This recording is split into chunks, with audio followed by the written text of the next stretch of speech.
एक बार एक शहर में एक आदमी रहता था जो टोपियां बेचता था। वो आसपास के सभी कस्बों और गांवों में टोपियां बेचने जाता था। एक दिन हमेशा की तरह वो टोपियां बेचने निकला।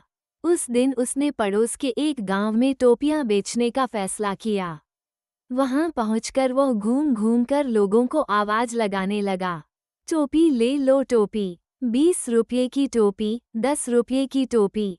काफी समय तक वो टोपियों की टोकरी लेकर धूप में इधर उधर घूमता रहा। फिर दोपहर हो गई और खाना खाने के लिए वो एक पेड़ के नीचे रुका। खाना खाने के बाद टोपी वाला पेड़ के नीचे कुछ देर आराम करने के बारे में विचार करने लगा। उसने टोपियों की टोकरी पास में ही रखी और झपकी लेने के लिए लेट गया। टोपी वाला जानता नहीं था, लेकिन उस पेड़ पर बंदरों की एक टोली रहती थी।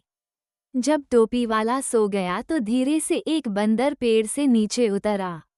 उसने टोपियां देखकर अपने साथियों को इशारा किया और वे सब भी नीचे उतर आए। सभी बंदरों ने टोकरी से सारी टोपियां निकालकर पहन ली और वापस पेड़ पर चढ़कर खेलने लगे। थोड़ी देर बाद जब टोपी वाला उठा तो अपनी टोकरी खाली देखकर चौंक गया। उसने आसपास हर जगह अपनी टोपियां खोजी। तभी उसने पेड़ पर बैठे बंदरों को टोपियां पहने हुए देखा। अब उसने अपनी टोपियां वापस पाने के लिए बंदरों को इशारा किया तो बंदर वैसा ही इशारा उसे देखकर करने लगे।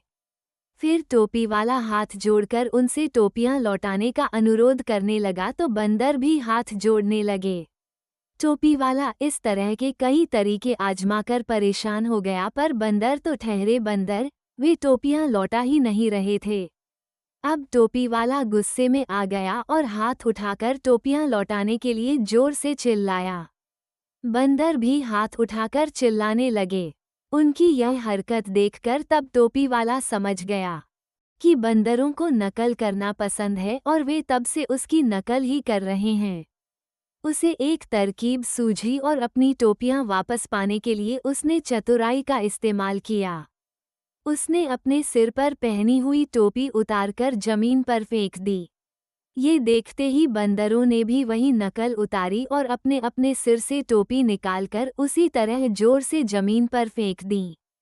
टोपी वाला दौड़ा, उसने झटपट सारी टोपियां इकट्ठा करके वापस अपनी टोकरी में रख ली और खुशी खुशी वापस घर को चल दिया। कहानी से सीख। टोपी वाला और बंदर की कहानी से यह सीख मिलती है कि चाहे कोई भी समस्या आए, हमेशा अपनी बुद्धि और समझ का इस्तेमाल करना चाहिए।